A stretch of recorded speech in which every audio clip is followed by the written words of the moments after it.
Welcome back to Squawk Box. The infamous GameStop stapler that damaged a Nintendo Switch, starting what has been dubbed the Staplegate, has now hit the auction block, and for a good cause. This morning, we are talking to GameStop CEO Ryan Cohen, who's a little bit behind some of this. Ryan, great to see you. It's been a while. What is going? I have about a million questions about what's going on with GameStop and your investments and everything else, but let's start with the stapler. It's up to what, $250,000 right now? Yes. So we had our store in Staten Island on launch day, and the store manager took the stapler and stapled it into the Switch. So we damaged the Switch, we refurbished it, and now we're auctioning off the stapler, the Switch, and the actual and the basically, it turned into a collectible. So it's right now $250,000. I'd originally said 6 figures. I'm going to throw in my underwear. We've surpassed that, obviously. And now 7 figures. If we get the 7 figures, I'll personally deliver the underwear in Miami, and we'll take a trip to McDonald's together. Your dirty underwear? Do you believe the underwear is going to advance the price? And are you going to sign the underwear? I will sign the underwear. Whether it will advance the price or not, I'm not sure. We'll see. And just so we're clear, is this, you said a trip to, it's a trip to Miami, or they got to pick it up in Miami where you live? I will fly them to Miami, and McDonald's is on me. And McDonald's, how much stuff can they get at McDonald's? Whatever they want. Wow. I mean, that, I could order a lot at McDonald's. I don't know if I could get up to the price, though. Before we even go farther, who do you think is bidding on this? I don't know. Are you, though, fascinated by this sort of fascination with GameStop and with you? I mean, the fact that people would want your underwear?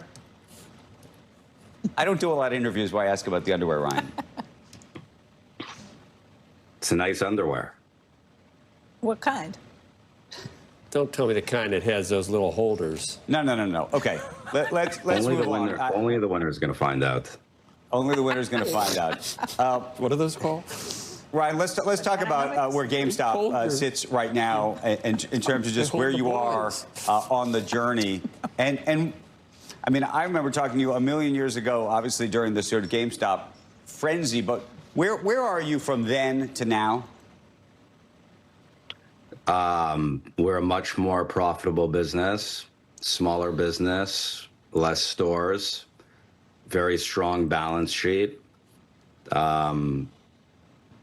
We are, we've gotten our costs under control, and we've changed the business from a reliance on hardware and software to a significant focus on trading cards and collectibles generally. And how do you think about crypto in the middle of all that? We made an investment of just over $500 million into Bitcoin, and I look at it as a hedge against inflation and global money printing, and we'll see what happens. But how much should people who are investing in GameStop think of you as some kind of like portfolio of assets and maybe even like a mini micro strategy or something? No, I mean, we have our own unique strategy, and we have a very strong balance sheet, over $9 billion of cash and marketable securities, and we will deploy that capital responsibly as I would my own capital, and only look for opportunities where the downside is limited and there's a lot of upside.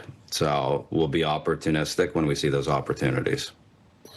Well, I'm curious what you think of your shareholder base these days, again, because I think so many people think about the shareholders during what was this GameStop frenzy, and just your ability to take to X or social media and get people, as I said, excited about what you're doing and how you think about that. It's very unusual.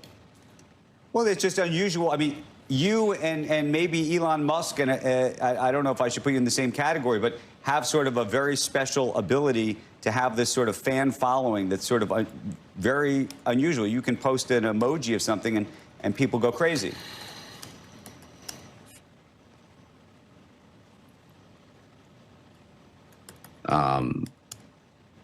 We have a loyal shareholder base, clearly. I don't think there's many situations of public companies where the CEO receives absolutely no compensation and is, I mean, you can never be completely aligned with common shareholders because everyone has a different cost basis and has a different time horizon, but I don't get compensated. I've invested my own personal capital. I don't have any perverse incentives, and the goal is to maximize shareholder value. So, you see these public companies where you've got executives and they're collecting tens of millions of dollars or hundreds of millions of dollars in risk-free compensation, and frankly, it's despicable. And so that's not the way that I run GameStop. I actually have a broader question about investors, since I think you have an unusual relationship with them. We've been talking on the broadcast for the past couple of weeks about this push towards folks who are tokenizing effectively private companies, shares in private companies, to what might be described as unaccredited investors, so people who have less than $1 million. There's a big argument being made that we need to democratize investing, that the real opportunities are in private investments, and that these sort of derivative instruments are a great opportunity. There's other people who say this is crazy, and we have regulations for a reason, and for some reason they're not being applied or at least listened to in this context. What do you think about all of that? I don't have much of an opinion on it. I haven't looked into it, so the reason I have I ask nothing is intelligent to say on the topic. Okay. No, the reason I ask is more just about sort of the opportunity set for traders today, and sort of the opportunity to make money in these unusual, I don't know if they're unusual, but different ways, and this idea of democratizing investing, which I think a lot of people look to what you've done and think that this is about democratizing opportunity. I think that there's a lot of risk in investing, period, especially in individual securities. And I don't give out investing advice. And I've always said the best thing to do for most people is to invest in low-cost ETFs. And you can lose a lot of money investing, and you have to have the right temperament for it. So it's for the very few. But in terms of people being allowed to invest in whatever the hell they want, people should be allowed to invest whatever the hell they want, and they take on those risks. And so, I mean, that's generally my point of view, but understand that it comes with significant risk and volatility, and you got to have the right temperament and do your own diligence. Are you still a passive investor in Apple and Netflix and I think Wells Fargo at one point? Yeah. And what's your take? In Apple and in Wells Fargo. So in terms of Apple, obviously there's been a lot of questions about Apple and AI and where they sit in terms of the stack relative to so many other players. Do you look at that as a value play at this point? Do you think it's oversold? What's your take? I think it's the strongest brand in the world. You look around you, everyone is glued to their iPhones, and people aren't switching devices. They can do a much better job in artificial intelligence. There's no question. Siri is the same thing that it was 10 or 15 years ago, and there's definitely an opportunity for them to improve in AI. But they own the ecosystem, and they've got a very strong, enviable business.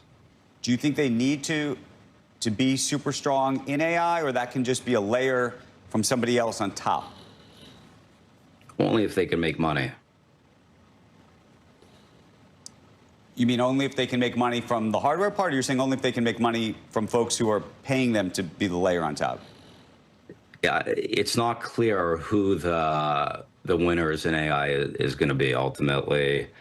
You look today, ChatGPT is clearly number one, but we'll see if they can ultimately develop a real mode in AI, or ultimately once everyone's models are at the same level, how much pricing model there will be between the different languages and the different models is TBD. So I think everyone's trying to figure out long-term, how do you monetize AI? There's no question AI is incredibly disruptive, but who the long-term winners are going to be is, I don't have a point of view at this point on who's going to be able to ultimately create a durable competitive advantage in the space.